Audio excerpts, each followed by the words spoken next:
Goddamn election season. Seriously, am I right? It's like a bunch of clowns shitting on each other. Except, well, these clowns actually want to run the country. Makes you wonder if we'd all be better off just drawing straws. Yeah, the political scene's always a shit show, right? Yeah.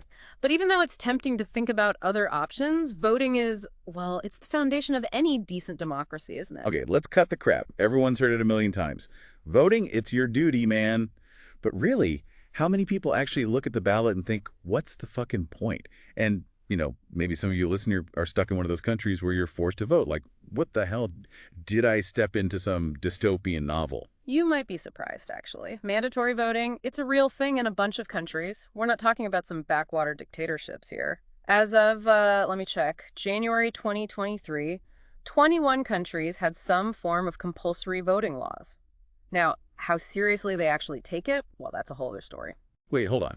Are you saying there are places where you can get in trouble for skipping election day? That's some Big Brother bullshit. Oh, yeah. The consequences can be pretty varied. Take Australia, for example. They'll hit you with a fine if you don't vote. And in Belgium, not voting, well, that can screw up your chances of getting a government job. But here's the kicker. Only about 10 countries really go hard on enforcing these laws. Australia is actually the only country in the OECD, the Organization for Economic Cooperation and Development, that's really cracking down on non-voters. Australia, huh? Reminds me of this time my buddy went down under for a surf trip, totally forgot about voting, and ended up with a fine that was bigger than his bar tab. Talk about harshing your mellow. Yeah, the Aussies don't mess around. They see it as, well, a civic duty, like paying taxes, not just some right you can pick and choose whether you want to do it or not. For them, it's a basic obligation for every citizen. That's pretty fucked up, isn't it? Forcing people to have an opinion. What if someone just doesn't give a shit about politics? Should we be dragging these apathetic bastards to the polls, kicking and screaming? That's a good point, actually. And it's one of the big arguments against making voting mandatory. People say it steps on individual liberty and could lead to people voting without knowing what they're doing. But the other side argues that compulsory voting makes the group of voters more representative. Like, it captures a wider range of views than just the diehards who are super into politics. So you're saying it forces politicians to cater to everyone, not just their hardcore fan club. Exactly. It makes them think about the needs of all the citizens, not just the ones most likely to vote. In theory, at least, this should lead to better decisions that benefit, well, more people. Okay, let's say I buy that. But doesn't that just mean a bunch of clueless people are just blindly picking names on the ballot? Like, are we going to have people voting based on which candidate has a better haircut or the catchiest slogan? And that's where the whole informed voter problem comes up. Critics worry that mandatory voting will just lead to random, uninformed choices. But people who support it say, well, it actually encourages people to be more aware politically. The idea is, if you're forced to participate, you're more likely to do your research and figure out what the hell is going on. Yeah, right. As if everyone's going to suddenly turn into some political expert because they're legally obligated to vote. That's not happening. People are busy. They've got Netflix to binge, Instagram to scroll through. Nobody's got time for a political science crash course. It's not a perfect solution, for sure, but the idea is that over time, mandatory voting creates a more engaged group of citizens. There's this great quote from some Australian senator back in the 1920s who was really into compulsory voting. He said he thought it was necessary because there was so much apathy and indolence among the voters. Sounds like that senator needed to put down the bottle and get some fresh air. But okay, I get the argument for dragging everyone to the polls. But what about the people who think that's total bullshit? What are they pissed off about? Well, one of the biggest criticisms is that it's basically compelled speech, which means forcing people to express themselves in a way they don't want to. It's like, imagine you force someone to wear a shirt with a slogan they hate. That's the kind of violation of liberty they're talking about. I get that. It's like, you got to vote, but hey, you can leave it blank if you want to be all passive-aggressive about it. Kind of a weird compromise, isn't it? Exactly. And that's exactly what they do in Australia. They let you submit a blank ballot. It's like acknowledging that some people might really object to voting, whether it's for philosophical reasons, religious reasons, or just plain stubbornness. Speaking of religious stuff, I know some groups, like the Jehovah's Witnesses, believe they shouldn't get involved in politics at all. Does mandatory voting screw those guys over? Not really. A lot of countries that have these laws also have exemptions for religious beliefs. They realize that forcing someone to go against their deeply held beliefs is a big no-no. So it's not as simple as it looks at first. Right. You've got the civic duty fanatics on one side, and the freedom of choice warriors on the other. Makes you wonder if there's any middle ground in this whole damn thing. It all comes down to this basic tension between individual freedom and the responsibility we have to each other. It's a classic problem, and there are no easy answers. But here's where it gets really interesting. There's some research out there that suggests mandatory voting might actually help reduce income inequality. Wait, hold up. Are you telling me that forcing everyone to vote could actually help close the gap between the rich and the rest of us? That sounds like some hippy-dippy bullshit. I know it sounds strange, but listen. The idea is that when people are free to vote or not, politicians usually focus on the people who actually show up, right? And those people tend to be richer and more educated. But when everybody has to vote, it makes politicians pay attention to everyone, including the lower income folks who might usually get ignored. Okay, I can see how that could work, maybe. But does it really play out that way in the real world? Politicians are famous for making promises they never keep. It's like they think we have the memory of a goldfish. Fair enough. We definitely need more research to see the long-term effects of compulsory voting on income inequality. It's a really complicated issue. All right, so there are potential benefits, but there are also downsides. Starting to sound like every other political debate, a lot of hot air, and no real answers. Definitely some downsides to think about. Some experts worry that compulsory voting would make it easier to buy votes, especially from the people who don't really care and could be swayed with a few bucks or a free pizza. Seriously. People would sell their vote for a slice of pepperoni. That's pathetic. But I guess if you don't give a damn about the election, why not make a few bucks off of it? Then there's the argument that fines for not voting end up punishing the poor more than anyone else. But a lot of countries have tried to fix that by making the fines small or based on how much money you make, so the poorest people don't get hit the hardest. Damn, this is way more complicated than I thought. Never thought I'd be defending mandatory voting, but I'm starting to see the other side of it. It's a fascinating topic for sure. It forces us to think about some basic questions about democracy, personal freedom, and what it means to be a citizen. You know what? For once, I'm actually interested in hearing more. Yeah. This whole conversation has got my brain working overtime. Well, get ready, because we've got a lot more to unpack. All right, so let's switch gears a bit. Let's look at some real-world examples of this whole mandatory voting thing. We've talked about Australia a bunch. They're like the poster child for this whole system, right? Right. Had it for over 100 years, and their voter turnout, well, it's always above 90%. Yeah, the Aussies, they love their rules, don't they? It's like they're allergic to freedom or something. But maybe all this forced voting actually made their country better. Who knows? It's tough to say for sure what impact it's had on how well Australia's doing overall. There are a lot of other factors involved, right? But it's interesting. They've got a pretty stable democracy, their economy's strong, and people seem to have a good quality of life. So maybe there's something to be said for making people participate, even if they're not thrilled about it. It's kind of like making your kids eat their vegetables. They might bitch and moan about it, but in the end, it's good for them. The analogy's not perfect, but yeah, you get the idea. Sometimes we need a little push or a legal obligation to do what's right, both for ourselves and for everyone else. Okay, enough with the philosophy lecture. Let's get back to the practical stuff. What about the countries where mandatory voting is more like, a suggestion? What's the point of having a law if nobody's enforcing it? It's all about sending a message, really. Even if there aren't any serious consequences for skipping the polls, the idea is that it might make some people feel guilty enough to actually vote. It's like saying, hey, voting's important, so get off your ass and do it. Guilt-tripping people into voting. That's about as effective as a New Year's resolution. But, hey, I guess every little bit counts, right? Exactly. It's all about trying to build this culture where people care about being involved. And actually, there's some evidence that suggests that even laws that are mostly symbolic can actually influence how people act. Okay, let's talk about the big one. North Korea. How the hell does mandatory voting even work in a country that's basically a giant prison run by a dictator who thinks he's God? Yeah, North Korea, that's a whole other story. Their elections are a complete joke. It's all for show, just to make it look like they have a democracy. They've got one candidate on the ballot, surprise, it's the supreme leader, and everyone has to show up and vote for him. So it's basically mandatory attendance at a propaganda rally.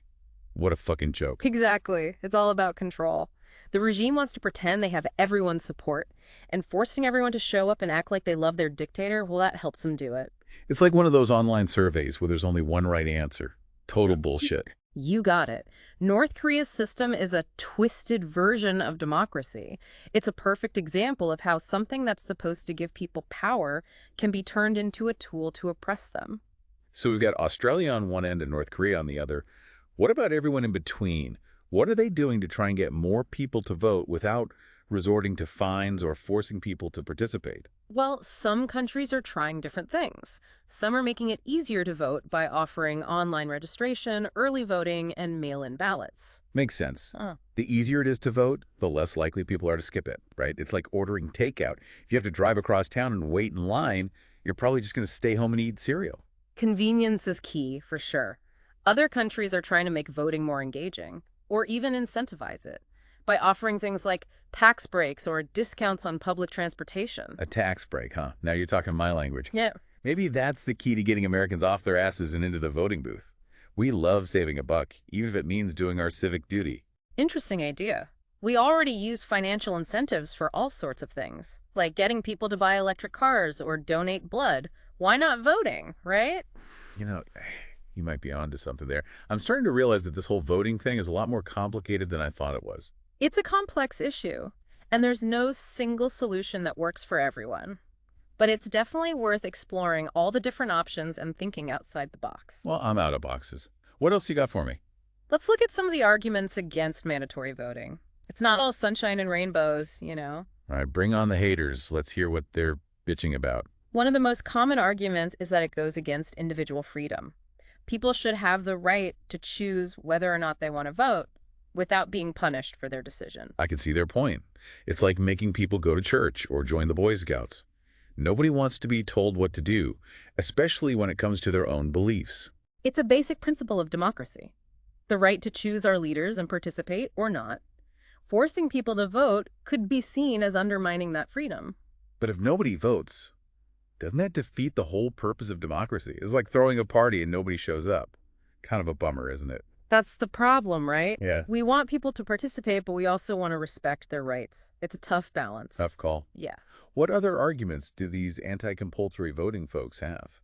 Some people say that mandatory voting leads to a lot of uninformed choices. If people are forced to vote, they might just pick a candidate randomly without really understanding the issues or doing any research. Yeah, that makes sense. I mean, I've been known to pick a restaurant based solely on the font they use on the menu.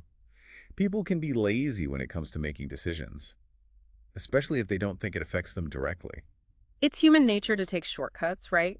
Especially when we're bored or overwhelmed.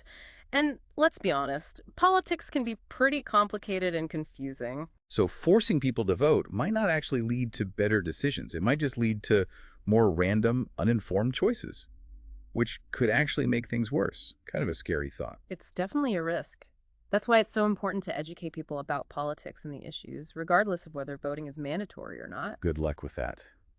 Trying to get people to pay attention to politics is like herding cats. They're more interested in watching cat videos on YouTube than figuring out who's running for office. It's a challenge, that's for sure. But I don't think it's impossible. We need to find creative ways to engage people and make politics feel relevant to their lives. If we can show them how the decisions politicians make actually affect their daily lives, they might actually start paying attention. All right, my brain is starting to hurt from all this political talk. Can we switch gears for a minute? I need a break from all this deep thinking. Sure thing. Let's wrap up this section and move on to something a little lighter. Okay, so we've spent like the last hour talking about this whole mandatory voting thing. We've looked at the arguments for it, the arguments against it, and honestly, it's a fucking mess. No easy answer here, right? No clear winner. So where the hell does that leave us? Well, it would be nice if there was a simple solution, but there just isn't. Every country's got its own unique political landscape, its own weird cultural things.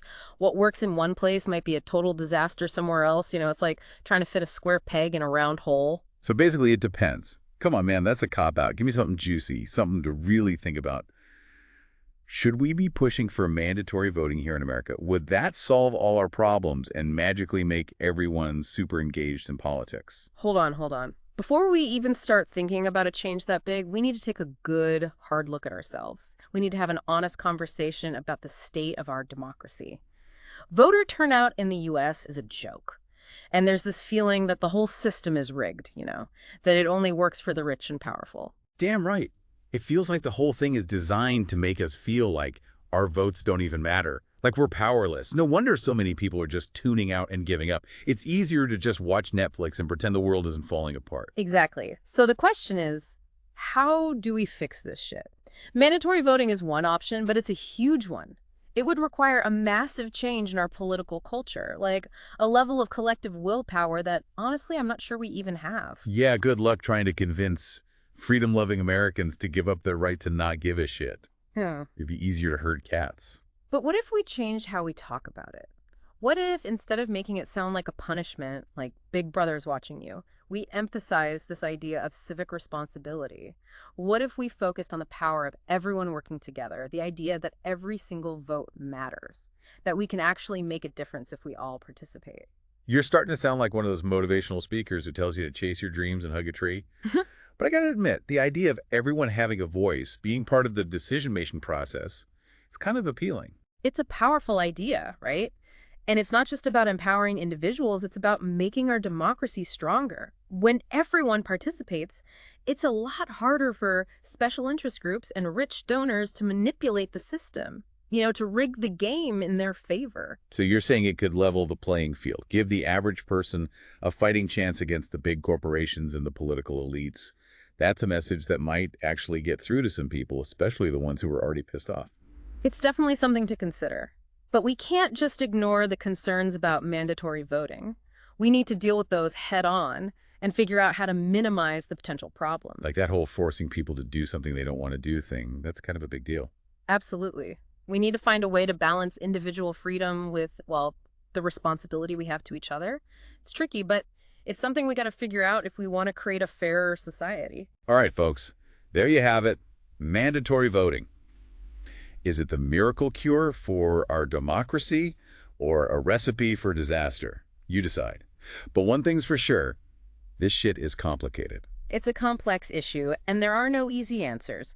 But by talking about it, exploring different perspectives, and questioning our own assumptions, we can hopefully get closer to a solution that works for everyone, or at least does the least amount of damage. All right, that's enough deep thinking for one day. My brain is fried. I'm going to go grab a beer and watch some mindless reality TV. Need to escape from reality for a bit. This is like a plan. We all need a break from reality sometimes. But hey, before we go, one last question. This whole conversation has really got me thinking. If we somehow managed to get every single American to vote, would it really change anything? Would the candidates even be the same? Would the whole political landscape look different? That's a great question. And to be honest, there's no way to know for sure. It's all hypothetical, right? But it's definitely something to think about. What would happen if every single voice was actually heard? Would the political establishment change? Would we see new faces, new ideas, a system that truly reflects what people want? Or would the people in power find a way to keep things the same, to silence the dissent, to hold on to their power? That's the real question, isn't it? And on that note, we'll leave you to ponder that yourselves. Thanks for tuning in to The Deep Dive.